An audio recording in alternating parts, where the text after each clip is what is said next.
नमस्कार मित्रांनो, मी गणेश मांडकर आपल्या सर्वांचं माझ्या यूट्यूब चॅनलमध्ये स्वागत करतोय. आपण इयत्ता 10वीचं प्रकरण पहिलं बघतोय, गणित भाग 1 मधलं, ज्याचं नाव आहे दोन चलातील रेषीय समीकरणे. आणि आजचा आपला घटक आहे एक सामायिक समीकरणांचे उपयोजन.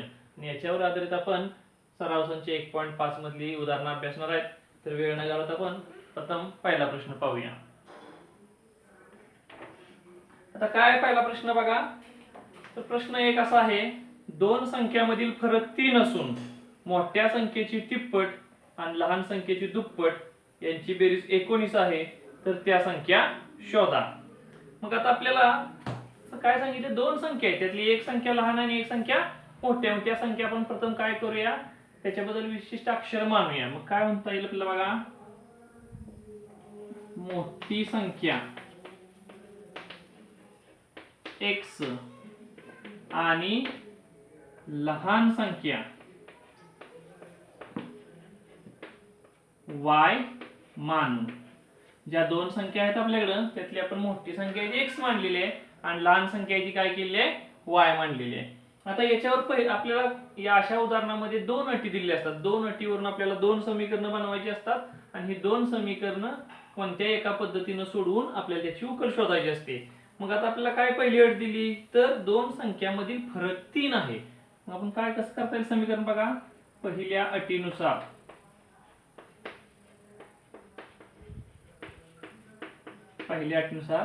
फरक 3 आहे, म्हणजेच काय आहे, वजाबाकी 3 आहे. मोठी संख्या वजा लहान संख्या बरोबर किती येणार आहे, 3 येणार आहे. म्हणून आपण काय समीकरण बनवूया, x वजा y बरोबर 3.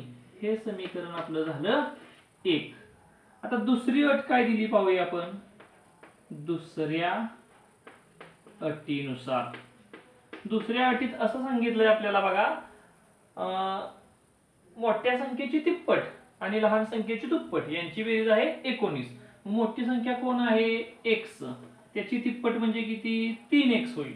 लहान संख्या कोण आहे, y, त्याची दुप्पट किती होणार, 2y. आणि जर या दोघांची बेरीज केली तर ती किती मिळते आपल्याला, 19 मिळते. हे झाले आपलं समीकरण दुसरं. बघा, पहिल्या अटीवरून एक समीकरण बनवलं आणि दुसऱ्या अटीवरून आपण एक समीकरण बनवलं. आता ही दोन समीकरण आपल्याला सोडवायची आहेत. आपण इथं चलाची निरसन करणे ही पद्धत, याच पद्धतीने यातली उदाहरण आपण सोडणार आहोत.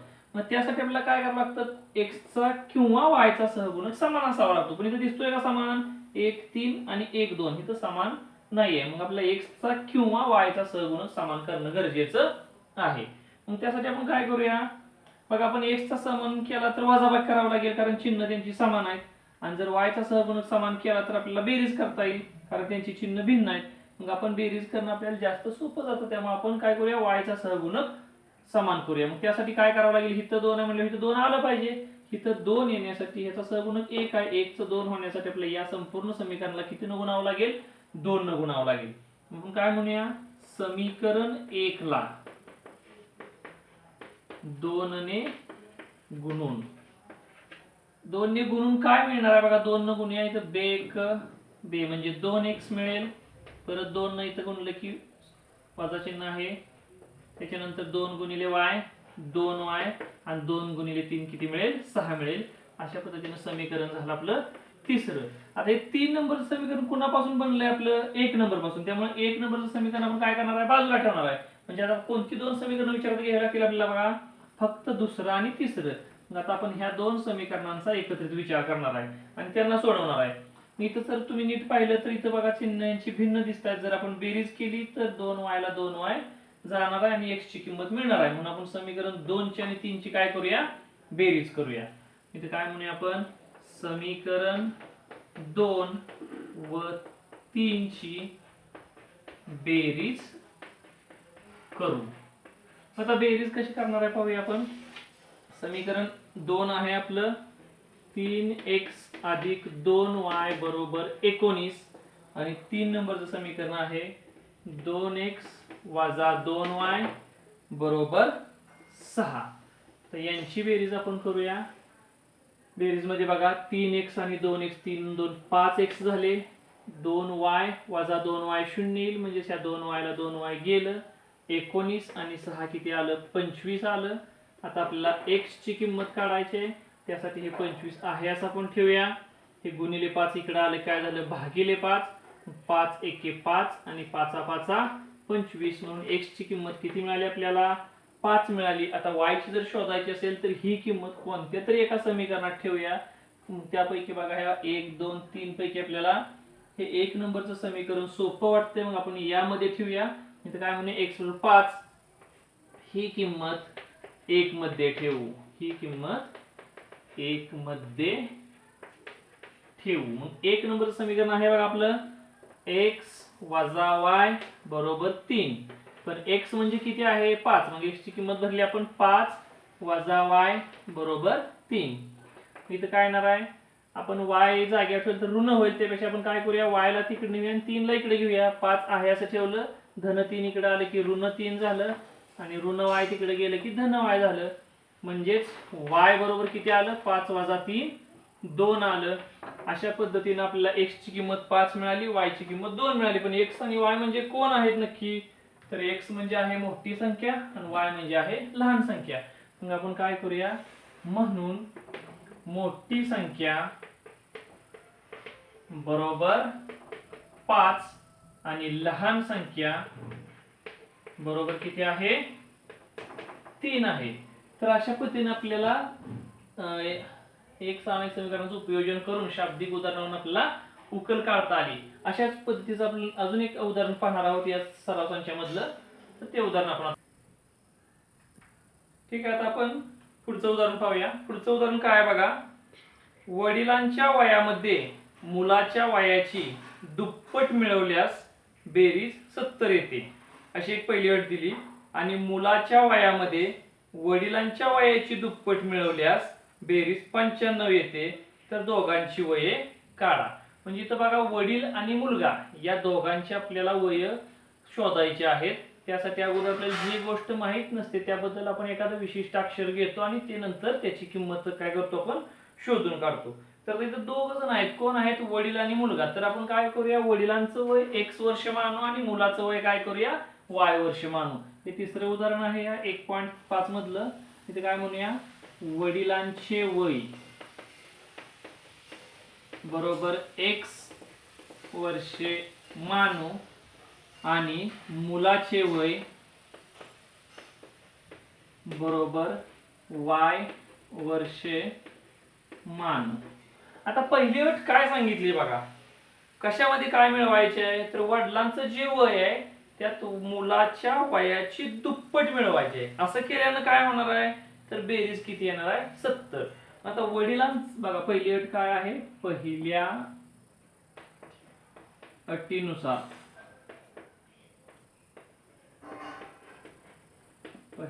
अटीनुसार वडिलांचं वय म्हणजे किती x वर्ष, याच्यात काय करायचे मुलाच्या वयाची दुप्पट मिळवायची. मुलाचं वय आहे y वर्ष, त्याची दुप्पट किती येणार आहे 2y. जर या दोघांची बेरीज केली म्हणजे मिळवली वय 2 वय, तर बेरीज किती येणार आहे 70 वर्ष येणार आहे. आणि दुसऱ्या अटीत काय सांगितलंय बघा, दुसऱ्या अटी सांगितलं. आता इथं काय केलं, वडिलांच्या वयात मुलाची दुप्पट मिळवली आणि इथं काय सांगितलं दुसऱ्या अटीत मुलाच्या वयात वडिलांच्या वयाची दुप्पट मिळवली, तर 95 येतं.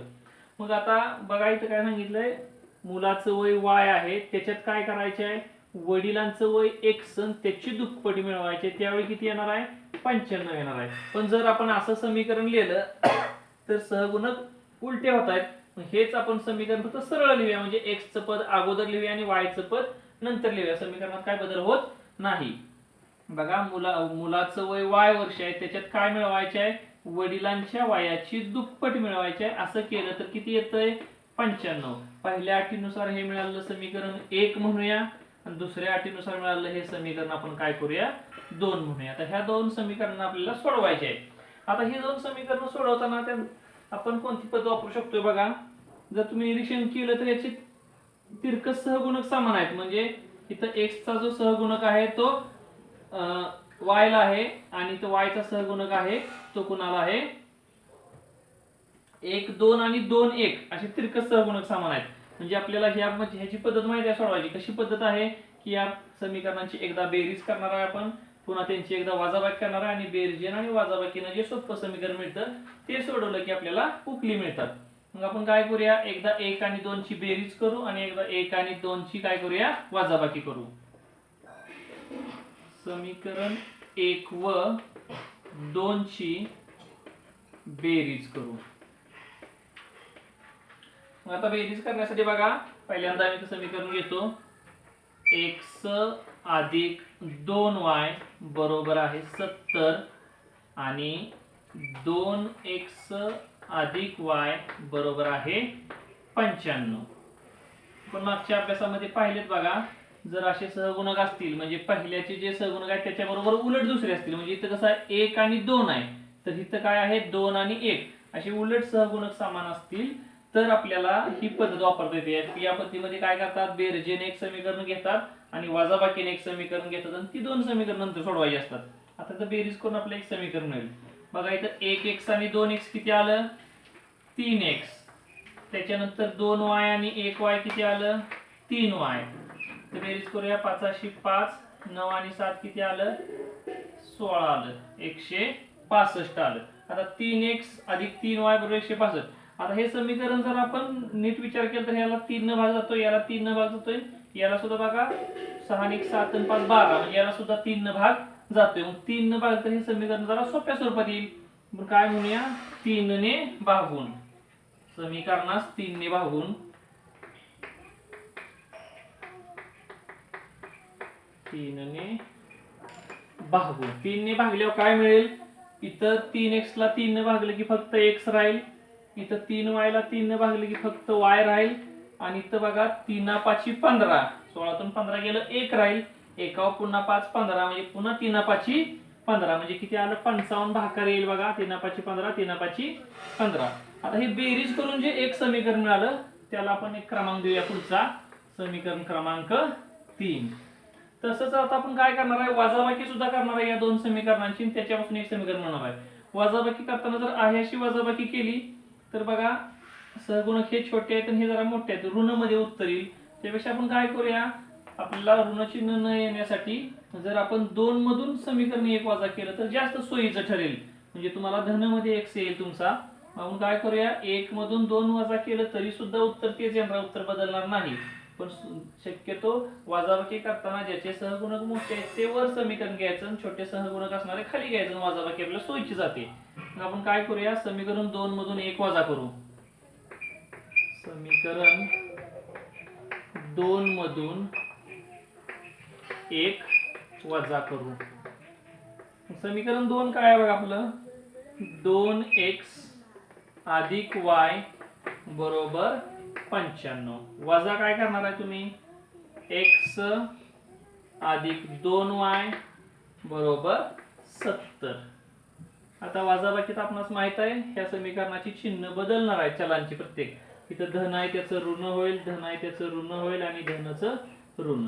आता काय म्हणणार बघा, 2x वजा 1x म्हणजे काय राहिलं, फक्त x. आता इथं 1 वजा 2, आता एकातनं 2 जात नाही, 2तनं 1 गेलं, 1y म्हणजे y राहिलं. मोठ्या संख्येचं चिन्ह आपण नेहमी वजाबाकी देतो. आणि इथं 5तनं 0 गेलं 5 आणि 9तून 7 गेलं, किती राहिलं 2, किती आलं 25 आलं. आता हे जे समीकरण आहे हे पुढचं आहे, याला काय संक्षिप्त रूप याच्यासारखं द्यावं लागणार नाही, असताना हे सोप्या रूपात आले. हे समीकरण झालं 4. आता ही दोन समीकरण सोडवलं की आपल्याला पटदिशी x आणि y च्या किमती मिळणार आहेत. मग आपण काय करूया बघा, इथं बेरीज करायला लागेल का वजाबाकी, इथं धन चिन्ह आहे इथं ऋण चिन्ह आहे, बेरीज केली की अधिक y ला वजा y जाणार आहे, त्यामुळे बेरीज करणं सोयीचं ठरेल. समीकरण 3 व 4 ची काय करूया, बेरीज. समीकरण 3 व 4 ची बेरीज करू. मग आता समीकरण 3 मी लिहितो काय बघा, x अधिक y बरोबर 55 आणि समीकरण 4 आहे x वजा y बरोबर 25. बेरीज करतोय आपण बघा, धन y ला हे ऋण y गेलं, त्याच्यानंतर x आणि x 2x राहिलं बरोबर, इथं 5 आणि 5 10 येईल, हातच्या आला 1, 5 आणि 2 7 आणि हातचा 1 8, किती आलं 2x बरोबर 80 आलं. 2x बरोबर 80, मग x बरोबर किती आलं 80 शी 80 आहेच, हे 2 गुणिले तिकडे गेलं की भागिले 2 झालं. इथं भाग लावला तर 80 ला 2 न भागल्यावर x ची किंमत तुम्हाला माहिती आहे किती येणार आहे, 40 येणार आहे. आता x मिळाला, y कसा शोधणार आहे? ही किंमत कोणत्या तरी एका सोप्या समीकरणात टाकूया. कोणतं सोपं वाटतंय बघा? हे 3 नंबरचं समीकरण सोपं आहे. ही किंमत 3 मध्ये ठेवू. ही किंमत 3 मध्ये ठेवू. आता 3 नंबर समीकरण आहे x अधिक y बरोबर 55. जिथं x आहे तिथं किती ठेवायचे आपल्याला? 40. मग काय येणार आहे? 40 अधिक y बरोबर 55. मग y ची किंमत कशी मिळणार आहे? हे धन 40 आपण तिकडे नेले की ऋण 40 होणार, म्हणजे वजा होणार आहे. 55 वजा 40 आणि मग y बरोबर 55 मधनं 40 गेलं किती राहणार आहे आपलं? तर 15 राहणार आहे. आणि y ची किंमत आली 15. मग आता x म्हणजे कोण आहे? तर ते वडिलांचं वय आहे. आणि y म्हणजे कोण आहे? तर मुलाचं वय. मग खाली काय लिहूया? म्हणून वडिलांचे वय, वडिलांचे वय बरोबर 40 वर्षे आणि मुलाचे वय किती आलं? 15 वर्षे. तर अशा पद्धतीने आपण एक सामायिक समीकरणांचा उपयोग करून हे उदाहरण काय केलेलं आहे? सोडलंय. याच्यानंतरच आपण पुढचं उदाहरण पाहूया आता. ठीक आहे, यानंतरचं पुढचं उदाहरण आहे 4. काय उदाहरण आहे बघा? एका अपूर्णांकाचा छेद हा अंशाच्या दुपटीपेक्षा 4 ने मोठा आहे. जर अंश आणि छेद दोन्ही 6 ने कमी केले तर छेद जो आहे तो अंशाच्या किती होणार आहे? 12 पट होणार आहे. असा असेल तर तो अपूर्णांक कोणता आहे तो काढा. आता आपल्या इथं 2 अटी दिल्यात बघा. एका अपूर्णांकाचा छेद हा अंशाच्या दुपटीपेक्षा 4 ने मोठा आहे. इथून इथपर्यंत ही पहिली अट आहे. आणि जर अंश आणि छेद दोन्ही 6 ने कमी केले तर छेद हा अंशाच्या 12 पट होतो. इथपर्यंत दुसरी अट आहे, म्हणजे इथून ते इथपर्यंत दुसरी अट आहे. असा असेल तर तो अपूर्णांक काढा. आता अपूर्णांक म्हणजे काय? की त्याला अंश असतो आणि छेद असतो. म्हणजे आपला अंश एक मानावा लागेल आणि छेद एक मानावा लागेल. मग आपण काय म्हणूया? हे उदाहरण जे आहे ते आपलं 4 आहे.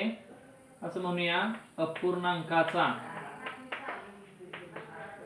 अंश x मानू आणि त्याचा जो छेद आहे तो छेद काय करूया?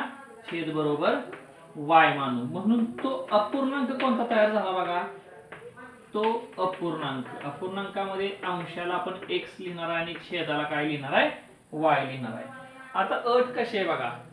छेद जो आहे तो अंशाच्या दुपटीपेक्षा 4 ने कसा आहे? मोठा आहे. छेद म्हणजे कोण? y. हा कसा आहे? अंशाच्या म्हणजे कुणाच्या? x च्या दुपटीपेक्षा 4 ने कसा आहे? मोठा. मोठा शब्द आला, अधिक शब्द आला की आपण कोणतं चिन्ह वापरतो? अधिक चिन्ह वापरतो. मग 4 ने मोठा म्हणजे अधिक 4 बघा. छेद हा काय सांगितलंय? अंशाच्या दुपटीपेक्षा 4 ने मोठा आहे. हे समीकरण सरळ केलं तर कसं होईल? जर आपण हे 2x इकडे आणलं तर ऋण 2x येईल. ऋण 2x पेक्षा धन 2x आपल्याला सोयीचं ठरेल. म्हणून आपण x ला इकडे आणण्यापेक्षा y ला तिकडे नेऊया. म्हणून काय येईल बघा? 4 इकडे आणूया. हे 2x आहे असं ठेवतो मी. अधिक x आहे इकडे गेला की अधिक y आहे इकडे गेला काय होणार आहे? वजा y. आणि हा धन 4 इकडे आला काय होईल? ऋण 4. म्हणजे समीकरण सरळ लिहिलं आपण तर कसं येईल? 2x वजा y बरोबर वजा 4. हे पहिल्या अटीनुसार पहिलं समीकरण मिळालं. आता दुसरी अट महत्वाची आहे बघा, ती जरा थोडीशी नीट समजून घ्या. जर अंश आणि छेद दोन्ही 6 ने कमी केले बघा. अंश म्हणजे कोण? इथे लिहूया आपण दुसऱ्या अटीनुसार. दुसरी अट काय आहे? अंश आणि छेद दोन्ही पण 6 ने कमी करायचे. म्हणजे अंश जो आहे तो x आहे आणि छेद जो आहे तो काय आहे? y आहे.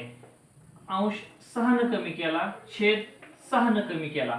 हे जर दोन्ही 6 ने कमी केलं तर काय घडतंय पुढं?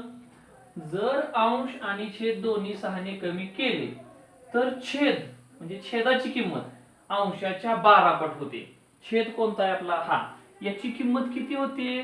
तर 12 पट होते. कोणाच्या? अंशाच्या. बघा, म्हणजे जर दोन्ही किमती आपण 6 ने कमी केल्या तर जो छेद आहे तो छेद किती असणार आहे? अंशाच्या 12 पट जेवढी किंमत येईल तेवढी किंमत ह्या कोणाची होणार आहे? छेदाची. लक्षात आली का तुमच्या? अट बघा, ही दोन्ही 6 ने कमी केलं तर छेद होणार आहे किती होणार आहे? अंशाच्या 12 पट. म्हणजे अंशाची 12 पट किंमत जितकी असेल तेवढ्या किमतीत का काय होणार आहे छेद, म्हणून आपण छेद y वजा 6 किती झाला अंशाच्या 12 पट लिहिला. आता इथं 12 पट म्हणजे ह्याची आपल्या 12 पट केली पाहिजे, म्हणजे गुणिले 12 केलं पाहिजे. 12 गुणिले x काय आलं 12x वजा 12 72 बरोबर y वजा 6. आता आपण 1 नंबरला x चं पद लिहूया, 2 नंबरला y चं पद लिहूया, स्थिर पद पलीकडे घेऊया. म्हणजे इथं काय येईल बघा 12x आहे असं लिहिलं मी, अधिक y आहे, इकडे आला की वजा y झाला, वजा 6 मी आहे असं ठेवतो. वजा 72 तिकडे गेले काय होणार आहे अधिक 72. मग समीकरण काय मिळेल बघा आपल्याला. आता उदाहरण मी पुसून टाकतो, काय गरज नाही आपल्याला. दोन्ही अटीवरून दोन समीकरण आपण तयार केलेली आहेत. आता बघा 12x वजा y म्हणून 12x वजा y बरोबर, आता इथे ऋण चिन्ह भिन्न चिन्ह असले की वजा करतो. 72 वजा 6 किती येणार आहे 66 येणार आहे.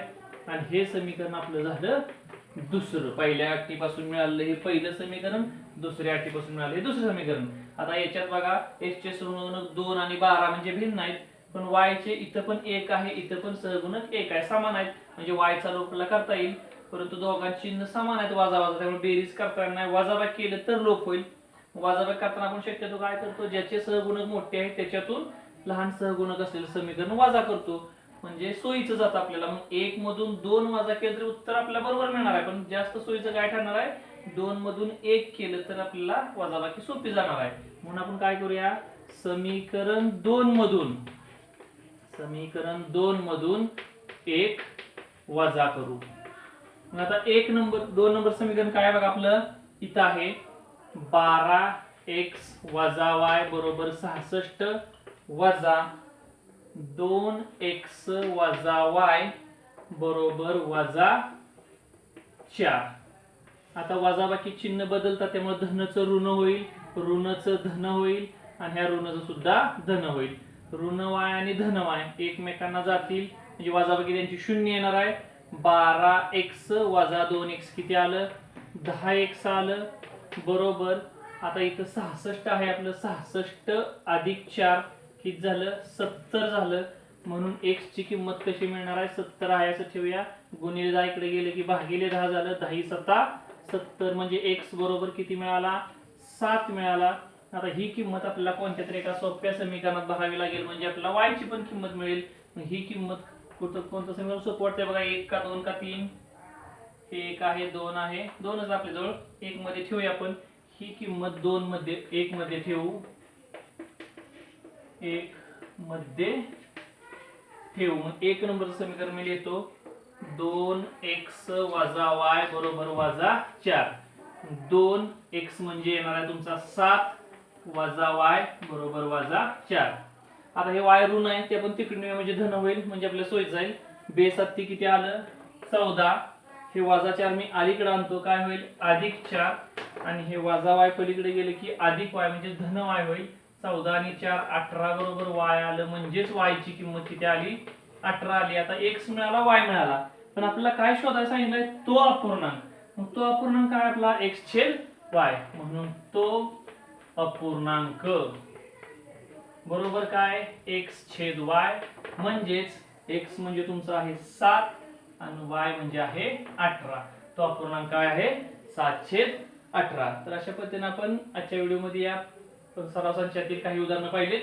उर्वरित उदाहरणं आपण यानंतरच्या पुढील व्हिडिओमध्ये पाहणार आहे.